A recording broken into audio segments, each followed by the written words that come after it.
இதுதான் காங்கிரசின் டிஎன்ஏ.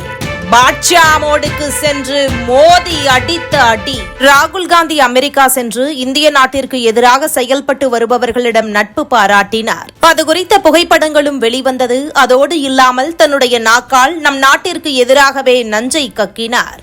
அவரது கருத்துக்களை காங்கிரஸ் தொண்டர்கள் உட்பட உலகெங்கும் இருக்கும் இந்தியர்கள் கடுமையாக எதிர்த்தனர். வெளிநாட்டிற்கு சென்று இந்திய அரசை பற்றி தவறாக பேசினால் கூட அரசியல் காரணத்திற்காக பேசுகிறார் என ஒத்துக்கொள்ளலாம். ஆனால் ராகுலின் பேச்சு எல்லை மீறி இந்திய நாட்டிற்கு எதிராக திரும்பியிருக்கிறது. மேலும் அவரது பயணங்கள் குறித்து சில தகவல்கள் மட்டுமே தான் வெளிவந்தது. ஆனால் ரகசிய நிகழ்ச்சிகள், சந்திப்புகள் நடந்ததா என்று ஐயங்களும் எழுகிறது என்பது போன்ற விமர்சன பார்வையும் இருக்கிறது. ராகுலின் அமெரிக்க பயணம் முடிந்து சில நாட்களில் நமது பாரத பிரதமர் திரு நரேந்திர மோடி அரசுமுறை பயணமாக அமெரிக்காவிற்கு சென்றார். குவாட் உச்சி மாநாடு, அமெரிக்க அதிபருடன் சந்திப்பு, ஐக்கிய நாடு சபையில் உரையாற்றுதல் என வரிசையாக முக்கிய நிகழ்வுகளில் பங்கேற்று இந்தியாவின் பெருமையை மீண்டும் மீண்டும் நிலைநாட்டியிருக்கிறார். சர்வதேச அளவில் இந்தியா என்றால் மோடி, மோடி என்றால் இந்தியா என்ற பார்வை உருவாகியிருக்கிறது. ராகுல் போன்ற ஒரு நபரின் பேச்சு எந்த விதத்திலும் இந்தியாவின் புகழுக்கு களங்கம் விளைவிக்காது. இந்தியாவின் பிரதிநிதியாகவும் குரலாகவும் உலகத்தில் ஒலித்து வருவது பிரதமர் மோடியின் குரல் மட்டும்தான்.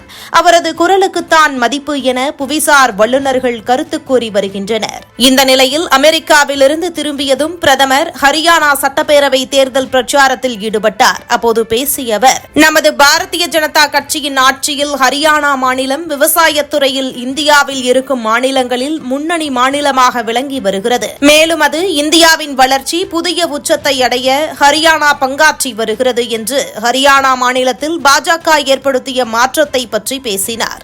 தொடர்ந்து அவர் பேசும்போது, காங்கிரஸ் கட்சிக்கு வாக்களிப்பது ஹரியானா மாநிலத்தின் வளர்ச்சியை பணயம் வைப்பதற்கு சமம் என்று, காங்கிரசுக்கு ஹரியானாவில் வாய்ப்பளிக்க கூடாது என்றும் பேசினார். இந்த வரிசையில் காங்கிரஸ் குறித்து மேலும் பேசிய பிரதமர், இடஒதுக்கீடு மீதான வெறுப்பு காங்கிரசின் டிஎன்ஏவில் உள்ளது. காங்கிரஸ் மற்றும் அதன் கூட்டணி கட்சிகளுக்கு அமைதியே பிடிக்காது. காஷ்மீரில் மீண்டும் 370வது சட்டப்பிரிவை கொண்டுவர விரும்புகிறார்கள்.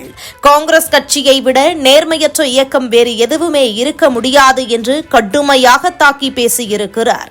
90 தொகுதிகளை கொண்ட ஹரியானா மாநிலத்தில் வரும் அக்டோபர் 5ஆம் தேதி வாக்குப்பதிவு நடைபெறுகிறது. இந்த மாநிலத்தில் வெல்ல வேண்டும் என்ற முனைப்போடு காங்கிரஸ் மற்றும் ஆம் ஆத்மி தனித்தனியே போட்டியிடுகிறது. ஆனால் ஆளுங்கட்சியான பாஜக இதுவரை மாநிலத்தில் செய்த நல்லாட்சியை மக்களிடத்தில் எடுத்து வைத்து களம் கண்டிருப்பதால் இந்த முறையும் ஹரியானாவில் பாஜக கைதான் ஓங்கும் என எதிர்பார்க்கப்படுகிறது. இதுபோன்று முக்கிய நிகழ்வுகள், அரசியல் தகவல்களை ஆழமாகவும் மாறுபட்ட கோணத்திலும் அறிந்து கொள்ள மறக்காமல் உங்கள் IND தமிழ் 24/7 பக்கத்தை பின்பற்றிக் கொள்ளவும். உங்கள் ஒவ்வொரு ஆதரவும் இதுபோன்று பல நிகழ்வுகளின் பின்னணியை அறிய உதவும்.